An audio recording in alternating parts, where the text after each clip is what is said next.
নমস্কার। নমস্কার। बोलिए बोलिए, শুভ শুরুয়াত। আপনার আপনার প্রবচন শুনে তো সারশব্দ পেয়েছি বহুদিন আগে, অনেকবার ফোন করেছিলাম পাইনি, আজকে পাইলাম। आप हिंदी में बात करो, बंगाली नहीं आती। ও আচ্ছা আচ্ছা আচ্ছা, ঠিক আছে। বলছি, आपको प्रवचन सुना है हाँ हाँ। 1-2 साल पहले से। अच्छा, 1-2 साल से सुन सार रहे हैं।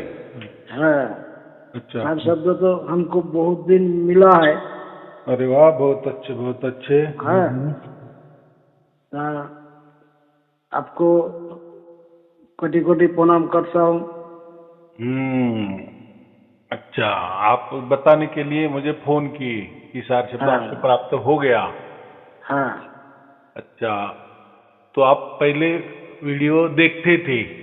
हाँ, बहुत दिन से देखते थे। तो सार शब्द समझ में आ गया और प्रैक्टिकल में भी उतर गया। हाँ हाँ लेकिन विश्वास हो गया क्या ऐसा ही हाँ परमात्मा होता है? हाँ हाँ, अब जो पहले तो घबरा गया। हाँ हाँ। आपको प्रवचन बहुत दिन अब बंद कर दिया। अच्छा। ये क्या हुआ? तब उसके बाद फिर अब सुना, तब बोले वो यही ऐसा ही होता है। अभी हाँ ठीक हो गया। हाँ। तो ऐसा है कि प्रवचन जब सुनते ना तो हाँ दूसरों का जो भी अनुभव वो बताता है ना, तब हमें लगता है कि हाँ हाँ हो रहा है, बराबर हो रहा है। हाँ और गुरुजी भी समझा दे रहे हैं। हाँ तो ऐसा है कि गुरुजी ने कई बगल से निकाला नहीं है सार शब्द। हाँ वो तो परमात्मा की देन है ना। हाँ, इसलिए सोचता है ये गुरुदेव को प्रणाम कर लो। और ये जो बात है ना सार शब्द की, हाँ जिसको कबीर साहेब सार शब्द भी बोलते हैं, राम हाँ नाम भी बोलते हैं। ज्यादातर राम नाम बोलते हो। हाँ और उनका जो राम है, चौथा राम, हाँ जो 4 प्रकार के राम में है ना, तो उसमें वो बोले ये चौथा। और सब सब रामों से, राम से माने सब जो राम है उनसे न्यारा है। यही नाम मेरा है, वो तो तो मालूम पड़ गया है अभी। हाँ, तो सबसे न्यारा है माने ये अयोध्या वाले राम नहीं है, ना कोई परशुराम वाले है, ना कोई नहीं, ये गट में जो बैठने वाला राम है, आत्मा राम है, तुकाराम है, जो भी कोई राम है, बहुत सारे राम है। तो उन्होंने क्या कहा कि वो जो सबसे न्यारा है, सबसे, तो जितने हाँ भी राम हम जानते हैं वो राम नहीं, वो ना, जो राम है वो अलग ही है। ऐसा क्यों कहा? क्योंकि ये बाकी सब राम हमें प्रकृति में दिखते हैं ना, या समझ सकते हैं, आकारों में हाँ समझ सकते हैं, या उनका हाँ जो नाम है उनसे वो समझ सकते हैं। माने उनके लिए प्राकृतिक बुद्धि चाहिए हमें।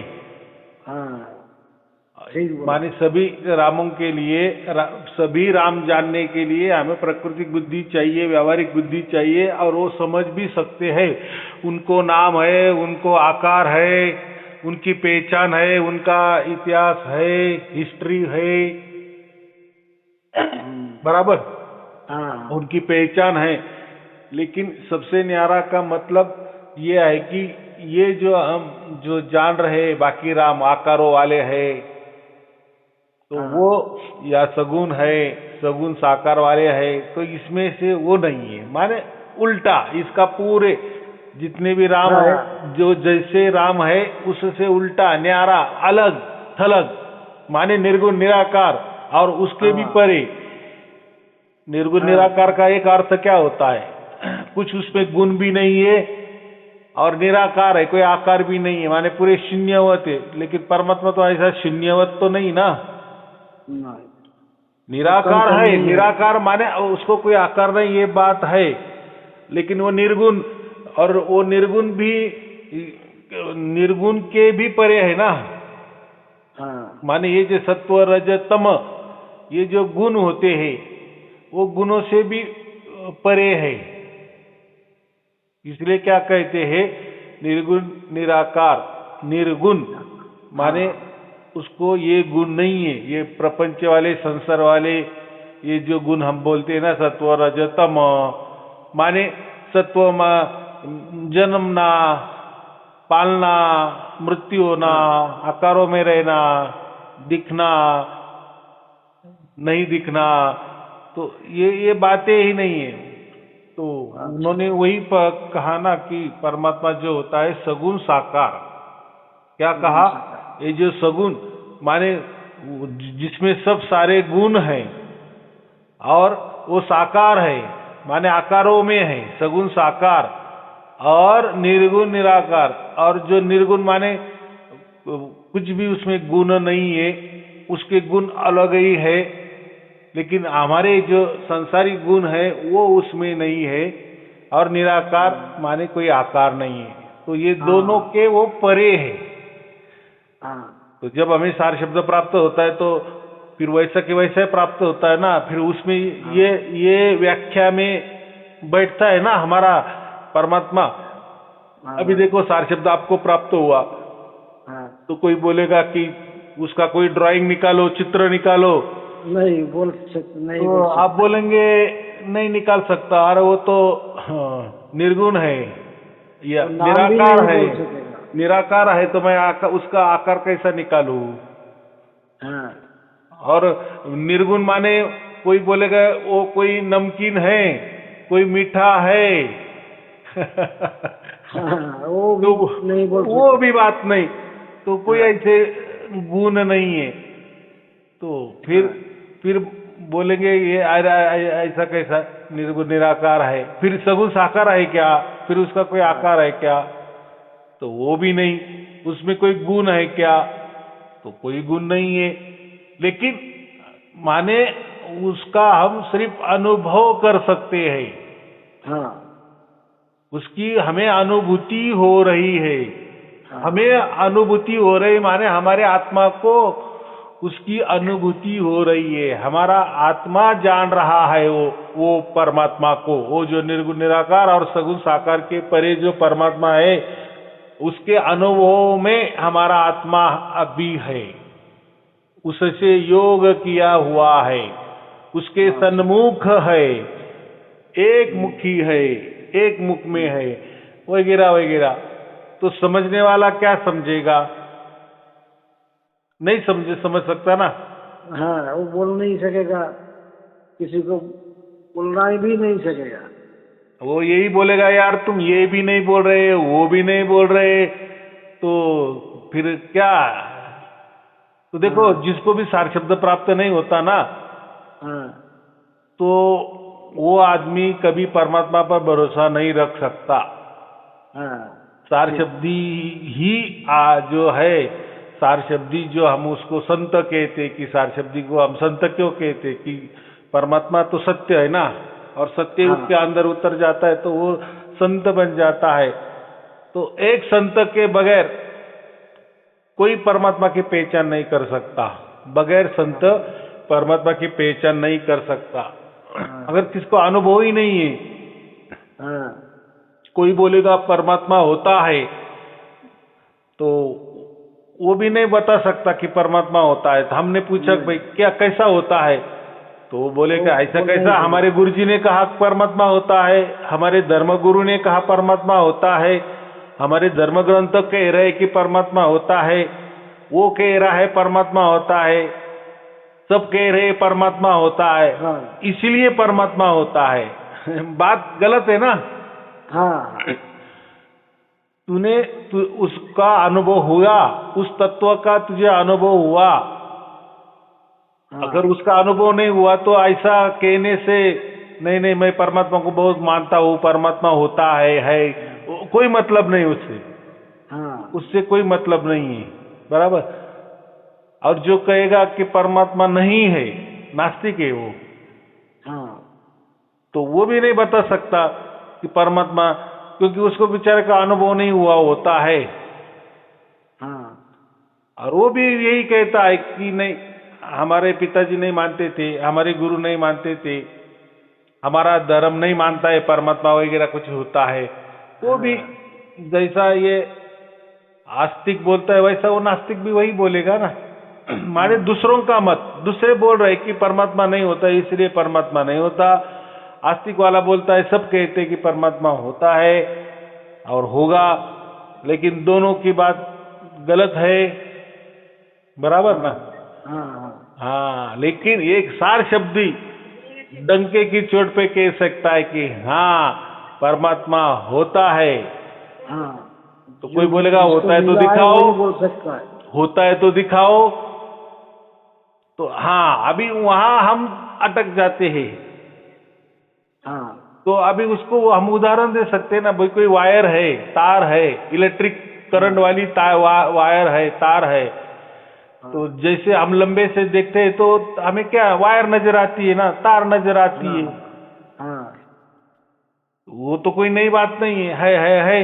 लेकिन जब हम उसको छूते हैं, जब वो वायर को, वो तार को, इलेक्ट्रिक करंट को हम जब छूते हैं तो हमें शॉक बैठता है कि नहीं? शॉक बैठता है और वो फटाक से अपना हाथ हटा लेता है। हम बोलेंगे भाई क्या होगा, शॉक लग गया।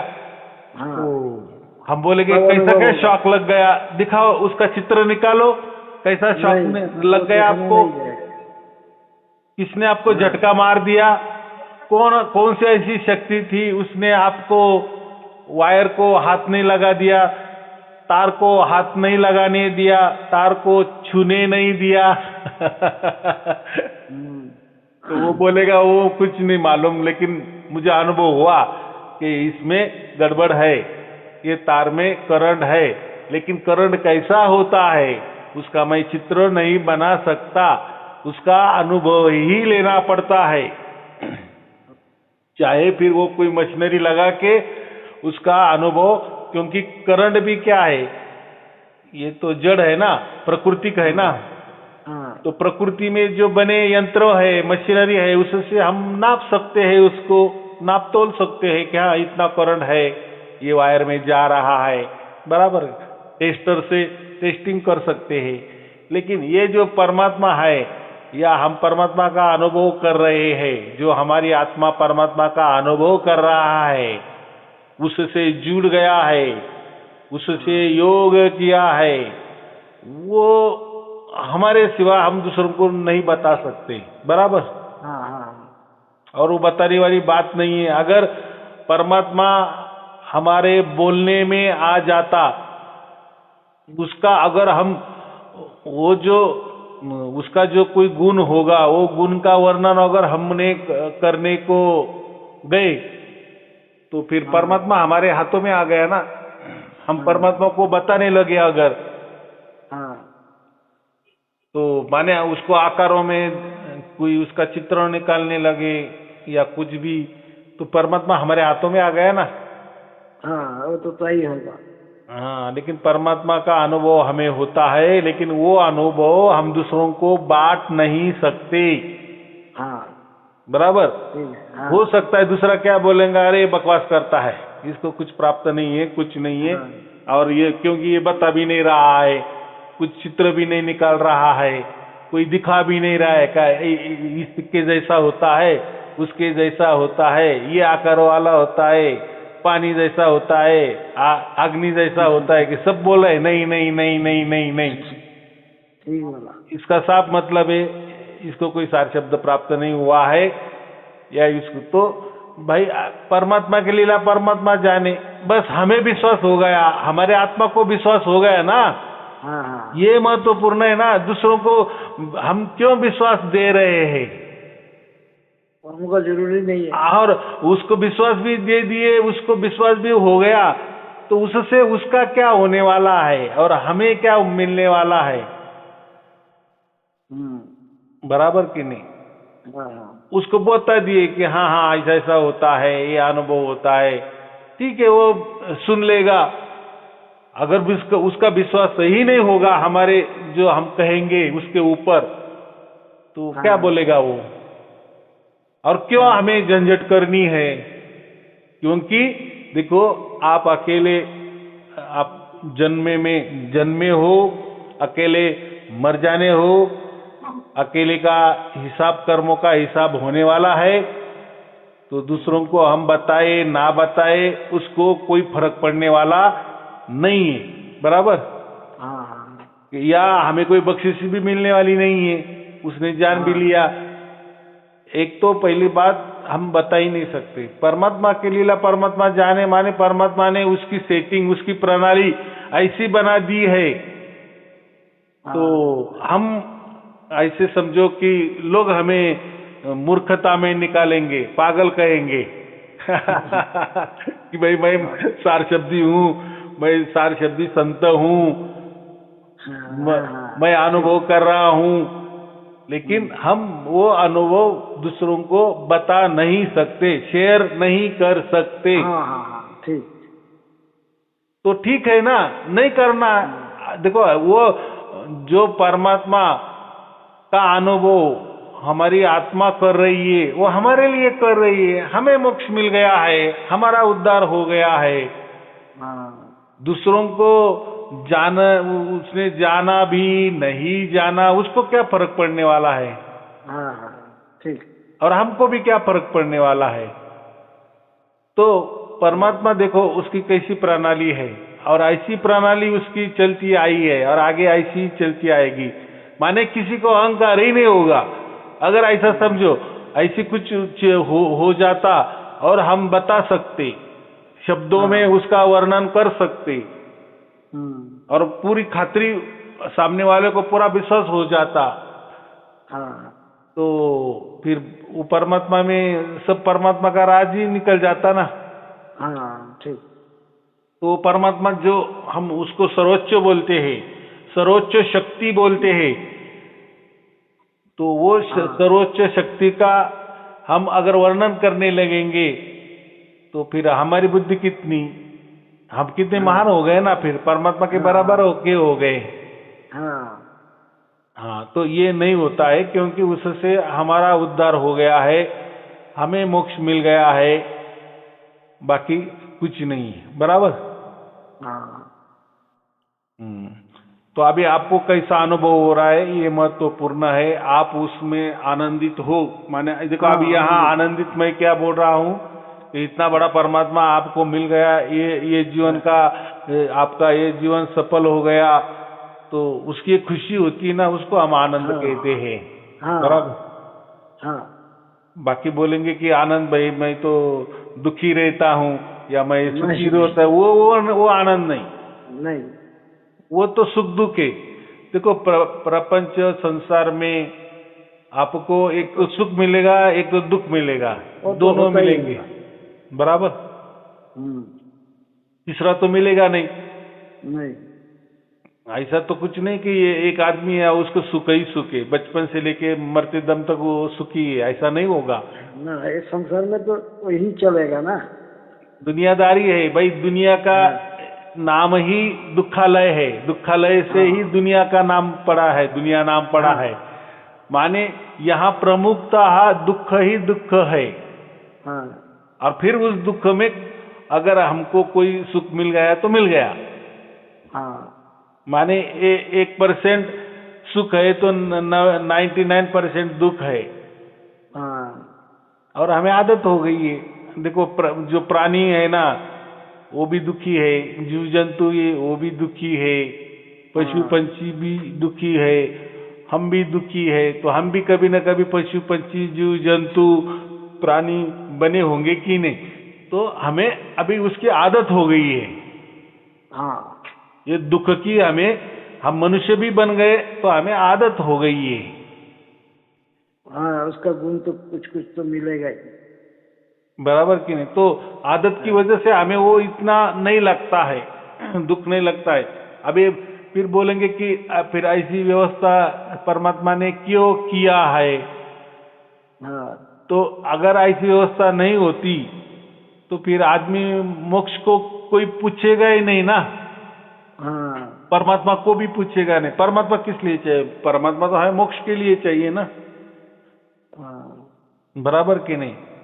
और कोई बोलेगा कि ये संसार में हमें सुखी होना है, तो परमात्मा का काम आपको सुखी करना नहीं है, बराबर। परमात्मा का काम आपको सिर्फ और सिर्फ ये दुखों से छुड़ाने वाला होता है परमात्मा। ये कर्म बंधन से उठाने वाला परमात्मा होता है। ये जीवन मरण के चक्कर से हमें छुड़ाता है।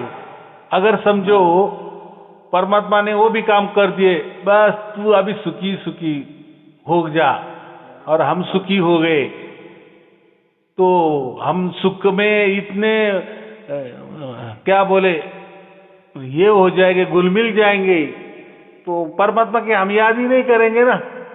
हाँ, अब क्या करना है? परमात्मा ने हमें इतना सुखी रखा है, इतना सुखी रखा है, तो अभी परमात्मा क्या काम का है हमें? हाँ, किस लिए परमात्मा चाहिए हमें? बराबर की? हाँ, ये लीला होती है।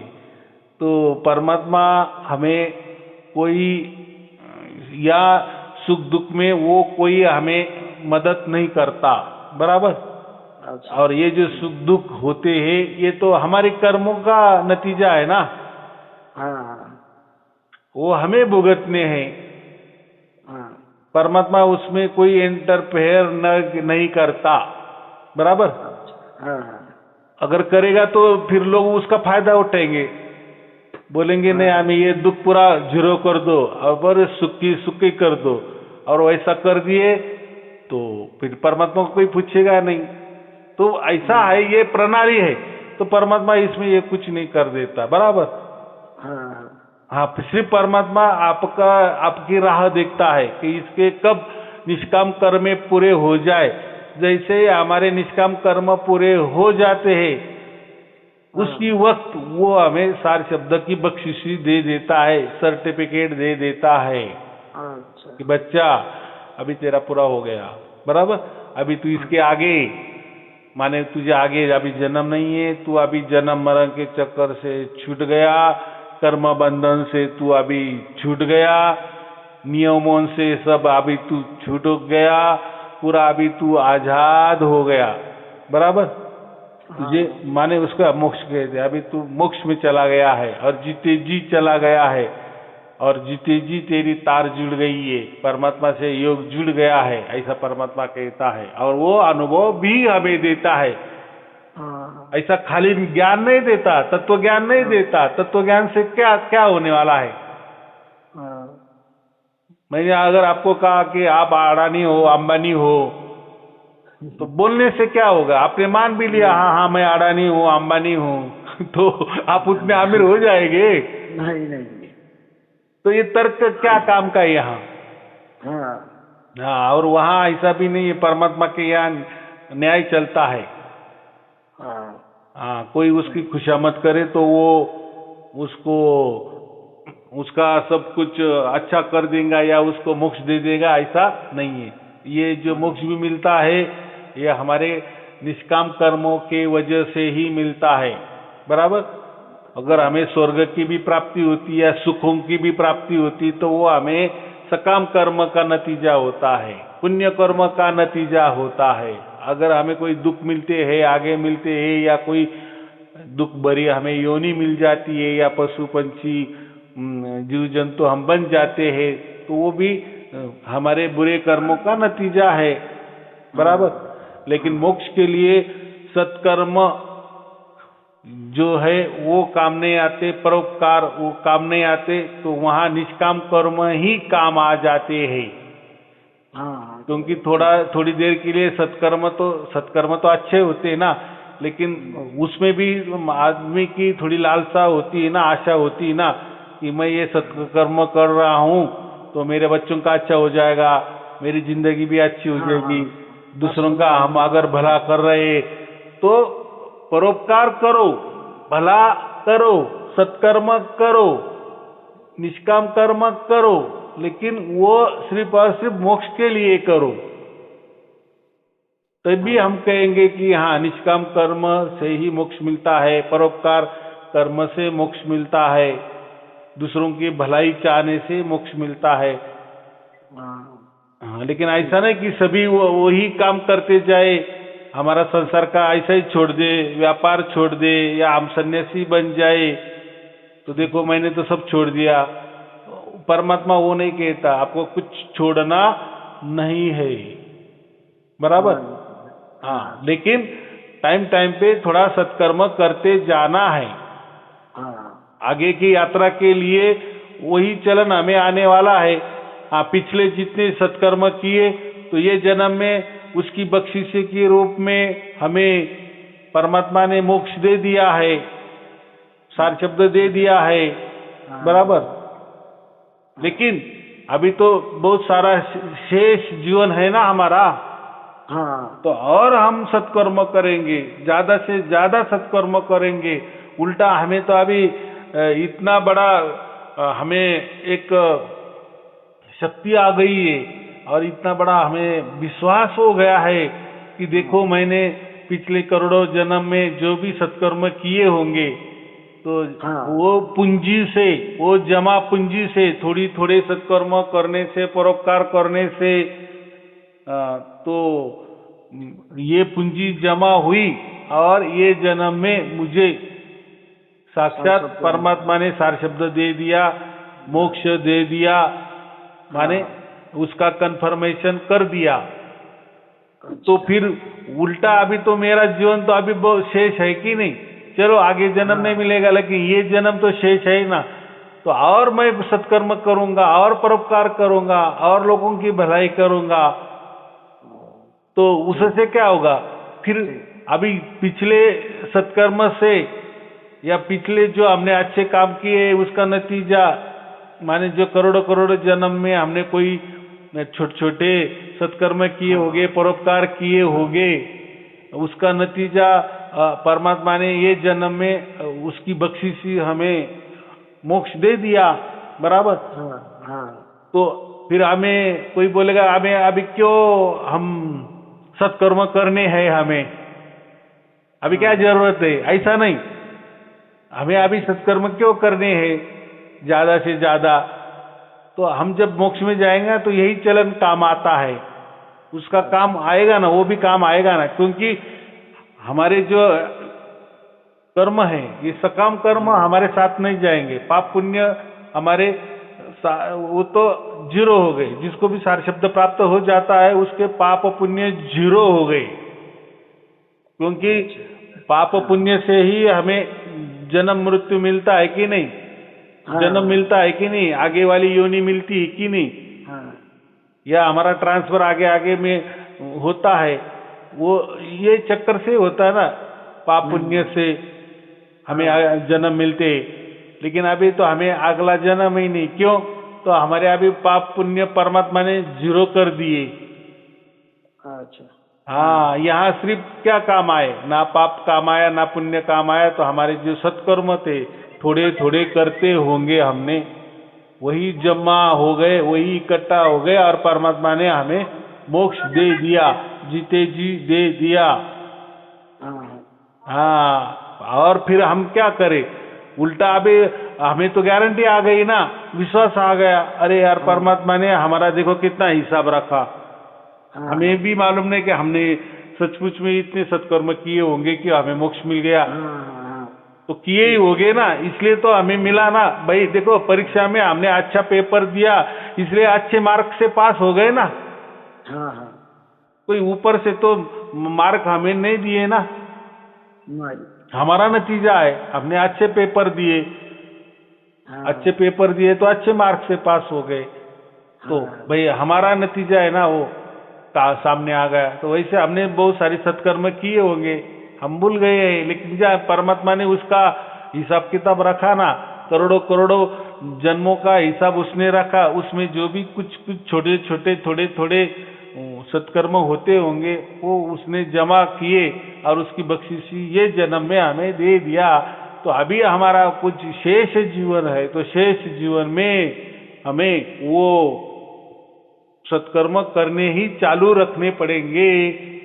अच्छा, अभी तो विश्वास भी आ गया।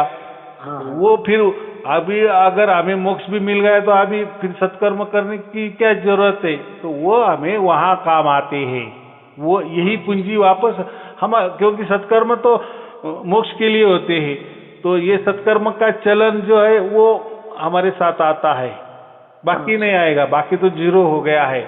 और बाकी भी समझो कुछ हमारे हाथों से पाप पुण्य भी हो गए, वो तो परमात्मा ये जो चालू जन्म है मरते दम तक वो तो चुकता करा ही लेगा। हाँ अगर कुछ बच्चे भी रहेंगे तो यही पड़े के पड़े रहेंगे, क्योंकि वो तो मोक्ष में पाप पुण्य का खेला नहीं है, और पाप पुण्य वो तो हमारे साथ वहां नहीं आने वाले। हाँ, सत्कर्म ये कि ये देखो, ये प्रकृति में ही हमने सत्कर्म किए ना, इसलिए ये प्रकृति में ही हमें, हम प्रकृति में रहते हुए परमात्मा ने हमें मोक्ष दे दिया, बराबर, माने उसकी गारंटी दे दी, और उसका हम अनुभव भी कर रहे। तो इसी प्रकृति में अभी हमारा जो शेष जीवन बचा है, तो उसमें ये जो सत्कर्म है तो वही हमें काम आएंगे कि नहीं, वहां मोक्ष में काम आएंगे। कितनी सच बात है, क्योंकि वो चलन मोक्ष में ही चलता है, या मोक्ष के लिए वो सत्कर्म वाला चलन चलता है। चलो ठीक है, आपको और आपके परिवार के लिए शुभ आशीर्वाद, मंगल आशीर्वाद। सत साहेब जी, सत साहेब जी, सत साहेब जी।